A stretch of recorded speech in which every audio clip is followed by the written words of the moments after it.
Chapter 14 of The Darkening Age by Catherine Nixey. To obliterate the tyranny of joy. For the eye of God always sees the works of man, and nothing escapes him. The sayings of the Desert Fathers, Galatians 6.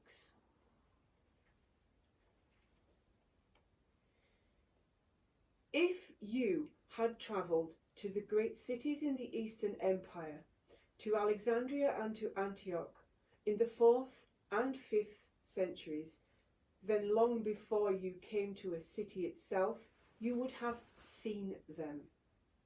At dawn, they emerged from caves in the hills and holes in the ground, their dark robes flapping, their faces gaunt and pale from hunger, their eyes hollow from lack of sleep.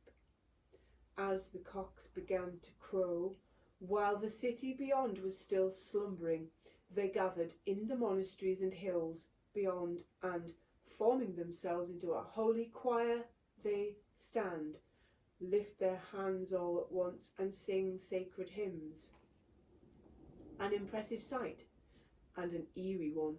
Their filthy, emaciated figures, a living rebuke to the opulence and bustle of urban life below, a new and newly strange power in the world. This was the great age of the monk. Ever since Antony had set out to the desert to do battle with demons, men had flocked after him in imitation. These men were the ideal Christians, the perfect renouncers of all those sinful pleasures of the flesh. And their way of life was thriving. So many had gone out since Antony that the desert was described as a city. And what a strange city this was. You wouldn't find bathhouses and banquets and theatres here. The habits of these men were infamously ascetic. In Syria, St. Syrian's Stylites stood on a stone column for decades until his feet burst open from continual pressure. Other monks lived in caves, or holes, or hollows, or shacks. In the 18th century, a traveller to Egypt had looked up onto the cliffs above the Nile and seen thousands of cells in the rock above. It was in these burrows, he realised, that monks had lived out lives of unimaginable austerity, surviving on almost no food and only able to drink by letting down buckets on ropes to draw water from the river when it was in flood. What was a monk at this time? In the 4th and 5th centuries, the now ancient tradition of monasticism was only in its infancy, and its ways were still being formed. In this odd, as yet uncodified existence, monks turned to the wisdom of their famous predecessors to know how to live. Collections of monkish sayings proliferated, self-help guides of a sort, but a world away from Ovid. What is a monk? He is a monk, wrote one, who does violence to himself in everything. A monk was toil, said another, all toil. How should a monk live? Eat straw, wear straw, sleep on straw, advised another revered saying. Despise everything. Athletes of austerity, these men, mortified in their flesh, in 100 ways on 1,000 days. One monk, it was said, had stood upright in thorn bushes for a fortnight.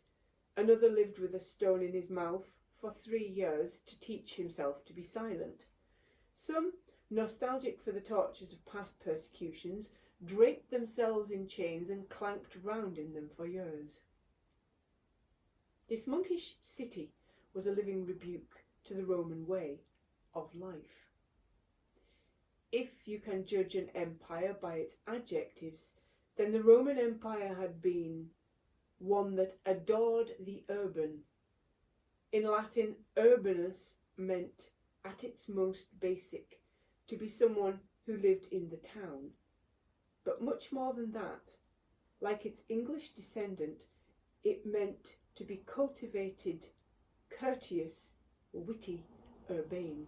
The noun urbanitas means refinement. Men of the empire were hugely proud of their cities. One wealthy citizen of Antioch felt so enthusiastic about his that he covered the floor of his house with a large mosaic depicting his hometown's great public buildings. A 2nd century manual on public speaking advised how to structure a funeral oration. In the list of 40-odd workmanlike points that one should mention about the deceased, the very second should be his native city. This should be closely followed by mention of his fellow citizens, and then a little lower his public service. Such virtues as wisdom and temperance languished far below. Piety came in even lower. The affluent compared to lavish money on their towns, competed to lavish money on their towns, pave their roads, raise the stone stages of the theatres, cover the heads of gods in ever grander temples. Philanthropy is the term that later ages would give to such behaviour. The Roman Empire was not so mealy-mouthed, as the plaques on such buildings frankly announced. Their benefactors had paid for them because of their philotimia, their love of honour. The great stones of a theatre or an aqueduct, engraved with your name, were a far more impressive monument than any tombstone, and frankly a far more socially useful one. It is hardly surprising, therefore, that many of the empire's urbane men found this new breed of men who shunned the civilized life baffling to the point of repellent. To the Greek orator Libanius, monks were madmen. That crew who pack themselves tight into the caves, who then claim to converse with the creator of the universe in the mountains. Their fasts were fiction, he said. These men weren't starving themselves. They didn't not eat. They just didn't grow or buy their own food. When no one was looking, he said, they scuttled into the temples of the loathed pagans, stole those sinful sacrifices and ate them instead. Far from being ascetics, they were models of sobriety, only as far as their dress is concerned.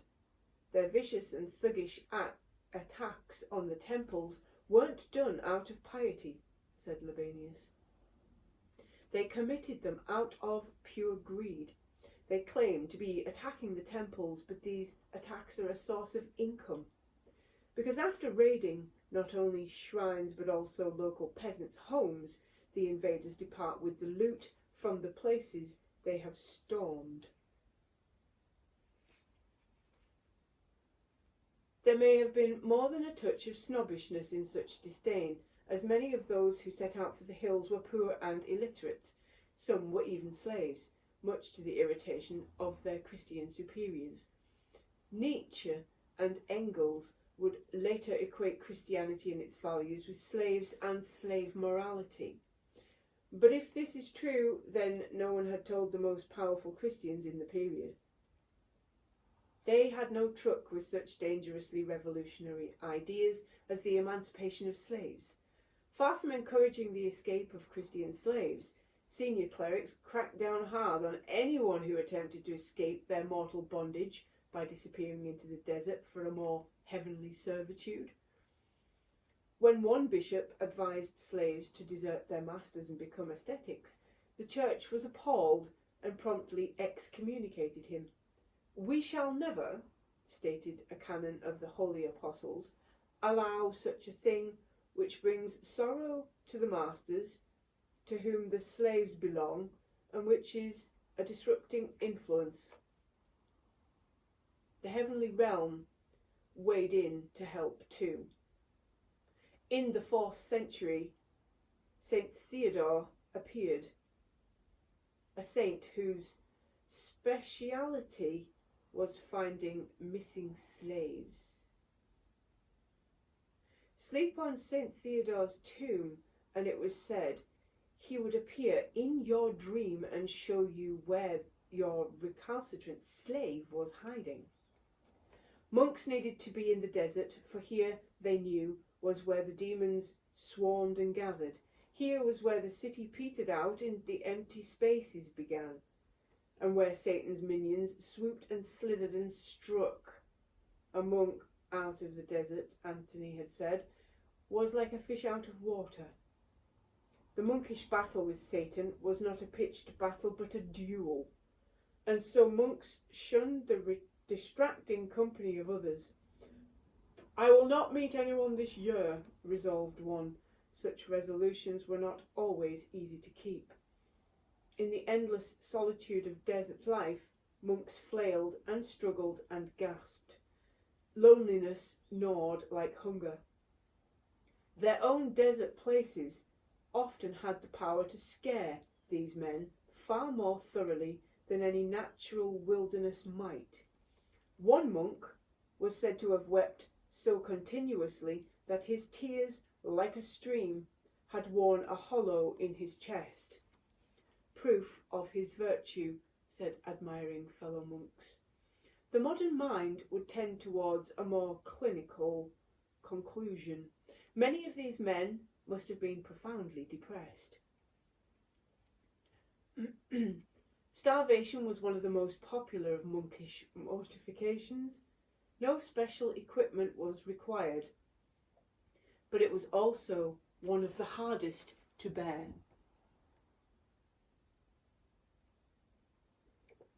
One monk fasted all day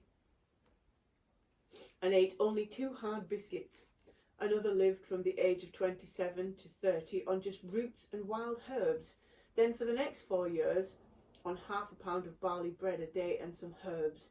Eventually, he felt his eyes getting dim while his skin became as rough as a pumice stone. He added a little oil to his diet and then went on as before until he was 60, to the awe and admiration of his fellow monks. There had been asceticism before, but this went further. Others, like ruminants, lived on all fours, browsing for their food like animals. In some ways, hunger helped. A famished monk would be less beset by demons of fornication or anger than one with a full belly. A needy body, as one puts it, is a tame horse. But thoughts of food became an obsession with these men.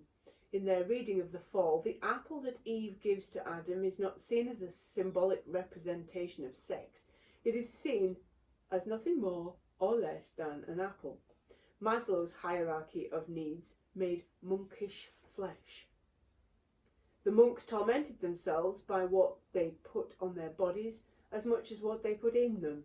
Some chose to dress in woven palm fronds instead of any softer fabric, to where the usual coarse monkish habit was regarded in this extreme world as being foppishly dressed. Others, under the desert sun, tortured their skin with abrasive hair shirts. Another dressed in an extraordinary leather costume. That would, in a later era, have different connotations. That left only his mouth and nose exposed. To be pleasing to the Lord, a monk's clothes must, it was said, be an offence against aestheticism.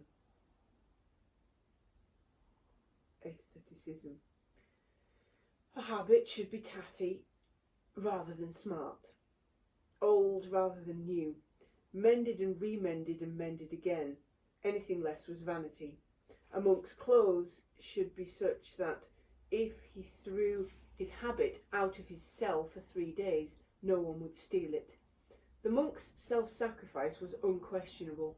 Their smell must have been unspeakable. If this sounds like a life lived on the edge of sanity, it was. In the searing heat of the desert day, reality shimmered, flickered and thinned. One monk saw a dragon in a lake, another slew a basilisk. Another saw the devil himself sitting at his window. Demons appeared, then vanished like smoke. Meditating monks turned into flames. Watch one monk as he prayed, and you would see his finger turn into lamps of fire. Pray well, and you might yourself become all flame. Demons teemed around monks like flies around food.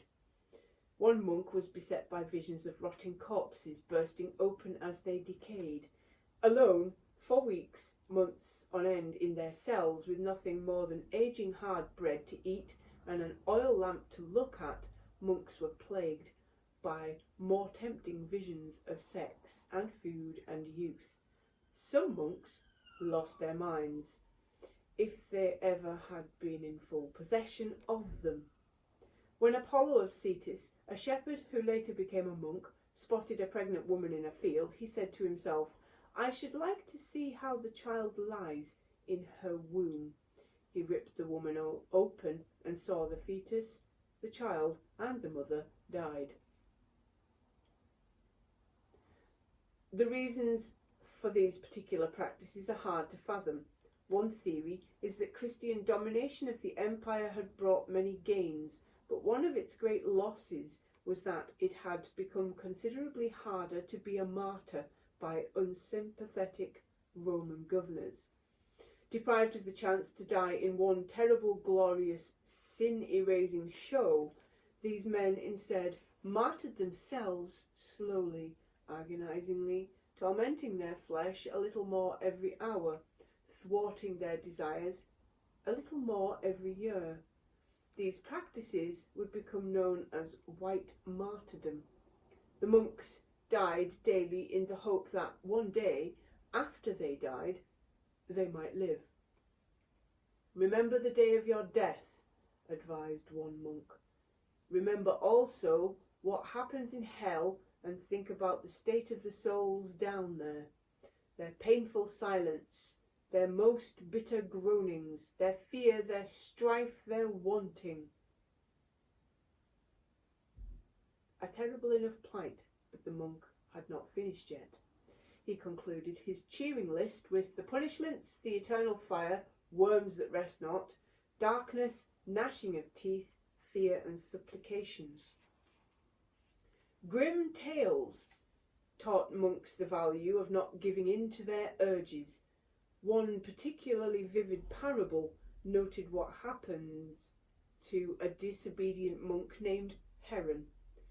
As the story opens, Heron, rather than spending his time weeping in his cell, is having a lovely time going about the flesh pots of his local city, frequenting the theatre, the races and the taverns. At one of these, his resolve weakened by eating and drinking too much. He meets an actress, falls into the mud of womanly desire, has sex with her. This act was performed, as the story records, with satisfaction to his own wounding. He developed a pustule on the penis itself, and he was sick from this for 6 months until his genitals putrefied and fell off.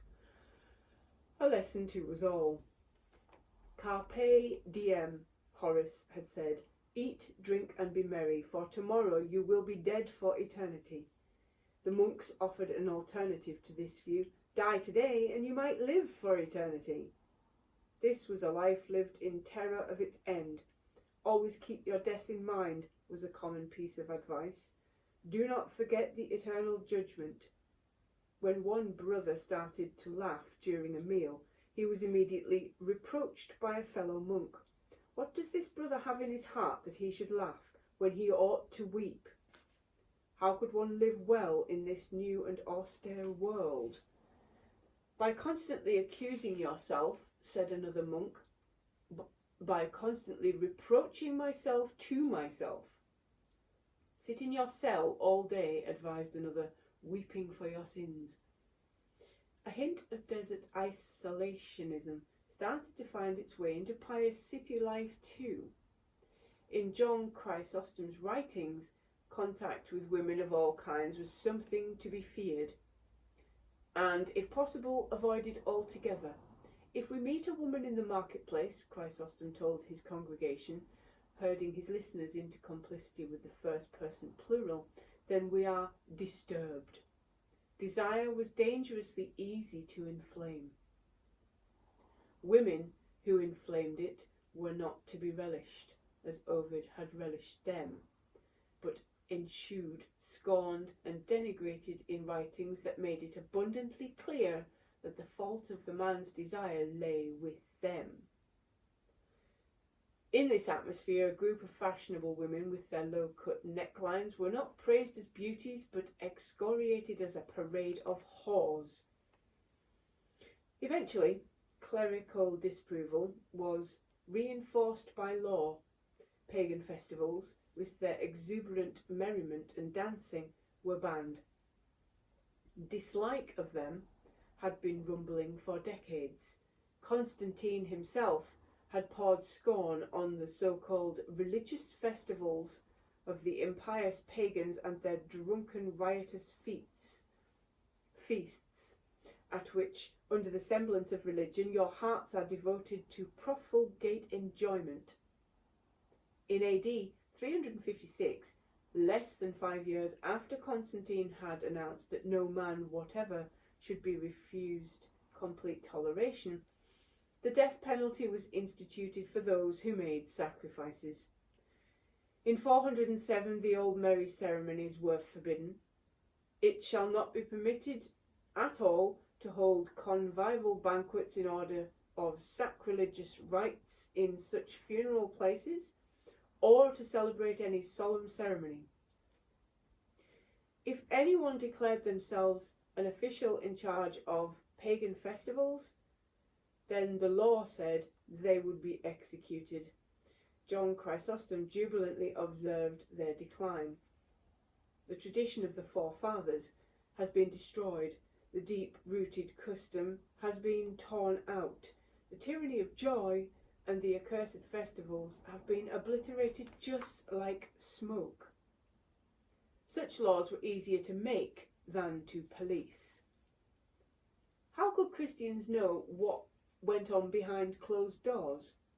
In one infamous sermon, Chrysostom came up with a solution. Christian congregations were to spy on each other. They would watch their fellow congregations for sinners, and by sinners he meant people who dared to go to the theatre. And when they found them, they would hound them, shun them, report them. Nowhere was to be beyond the gaze of good Christian informer. Even private homes. Let us be meddlesome and search out those who have fallen, he advised in a sermon that encouraged Christians to hunt out those who were lapsing from true Christian ritual. Even if we must enter into the fallen one's home, let us not shrink back from it. Lest any of his flock felt awkward about such an intrusion, they were reassured once again, and what they were doing was not to harm others but to help them. Those who declined to act as informers would themselves be considered culpable, both in this world and the next. Another vivid Chrysostom analogy sealed the point. In a household, if one of the servants is caught stealing or gold, the thief himself is not the only one punished, but also his conspirators and anyone who did not report him. In the same way, if a Christian saw another going to the theatre and kept silent, he would be punished by God and by him. It would cause Chrysostom pain, he said, but he would spare nobody from the most grievous penalties. To turn on, hound and hunt your fellows in this way was not to harm them. No, Chrysostom reiterated, it was to save them. To turn another soul back from sin was the greatest thing a Christian could do, better than fasting or even feeding the poor. In fiery prose, Chrysostom urged his congregation, "Let us," he declared, you can imagine those famous flashing eyes glinting as he spoke, Take our wives, children, and households, and go out after this game and quarry. Let us drag from the snares of the devil those whom he has made captive to his will.